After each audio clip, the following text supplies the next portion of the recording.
I want to take the time at the beginning of this episode to also share and remind you of the reason for these, or for the 820 enterprise. Yes, the 820 itself has a couple of different implications.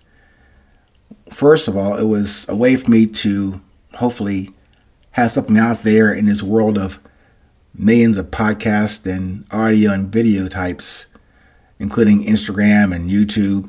Something that hopefully was short enough for you to remember, maybe decide to download and listen to one day. But also, that was the one reason. Second reason was 820 does mean 8 minutes and 20 seconds. 500 seconds that I'm asking you to invest of your time in your busy schedule to consider this discussion about a nebulous, maybe fluffy term called resilience. Resilience that I believe every individual in this world has. Like that thing called leadership. But it's a very rounded word that needs some definition, some context, and how relevant is it to you when you're on the breadline or in the unemployment line, or lost your job, or lost your wife or a husband, or lost a dear friend or relative? Easy to say this, but hard to execute it with a fluffy term as the main priority in your life. That's a big ask. But then the third reason for 820 was really 8 minutes and 20 seconds is the time it takes the sun, or the sun ray, to emit from the sun, the center of our universe, and that light and heat to strike the earth. It takes that much time. 8 minutes and 20 seconds. So that was kind of the reason I wanted to use that title for these podcasts and for my website. Not for my own notoriety, or for you to remember me as that guy, man, he's so smart. No, I just want to pique your attention and make it easy enough to remember and just as easy to forget, but also to give you something to chew on in these 500 seconds, not take up a lot in your day, but something to consider going forward if you're also on that journey towards resilience. So that is the introduction, or the reintroduction, or the reminder of why. But going forward, that's the good side. And as I said before, in almost every episode, there's some mention of, on a day or in a moment, you're going to have aspects or instances or experiences of good, bad, and ugly. So in one way, the discussion today will be around the need for trauma. The need for trauma. You might be saying, what? I like your introduction, but now you take me down this road of some bad shit.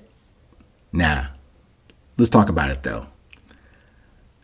I know you're saying I can't be serious about utilizing that introduction or the mid-introduction into this discussion about a need for trauma. But please bear with me on this. This is nothing I would wish on anyone. Not even in my experiences that I want you to feel sympathy or empathy about. No.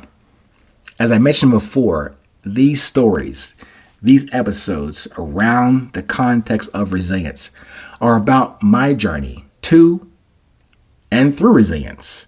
And they are real. Not making them up. I won't get into them today in this episode, but the story about getting through high school, getting to and through West Point, even almost getting thrown out in my last year as a senior at West Point. That was traumatic. But then also the other aspects of my life. Literally do or die situations in combat. Not getting bombed, not getting aggressed by an enemy, actually getting shot at. Literally do or die, life and death situations. That was traumatic.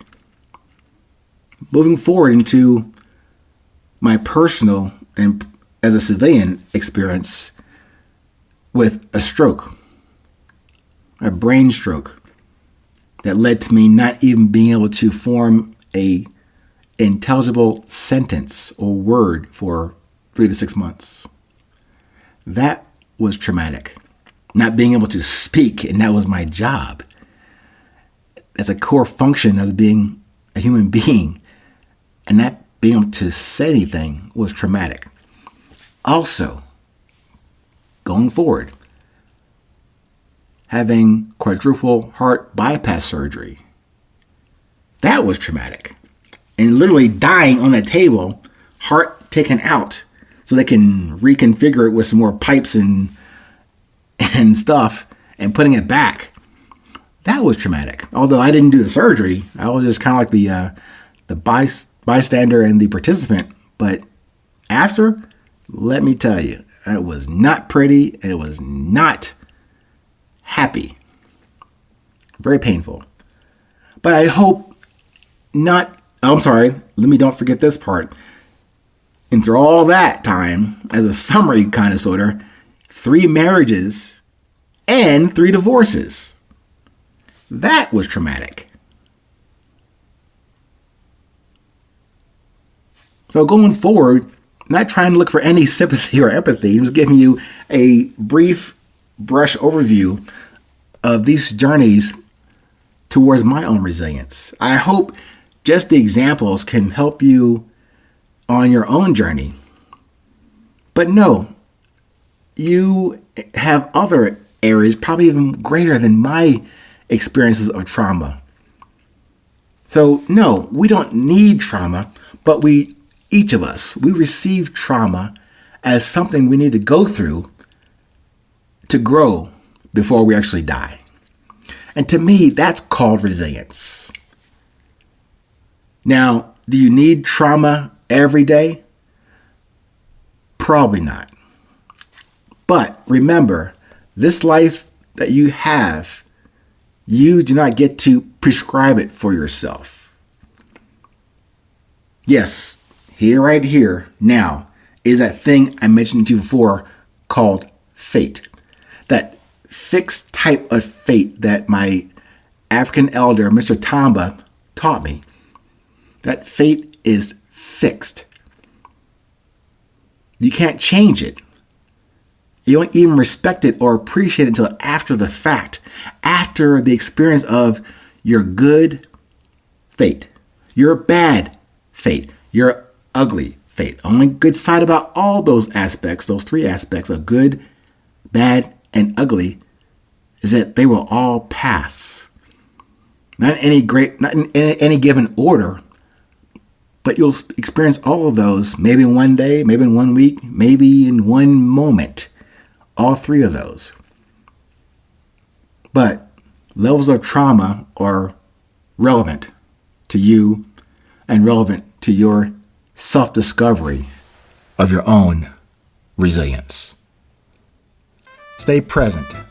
Stay current. No matter where you are in this world, please remember, it's always 8:20.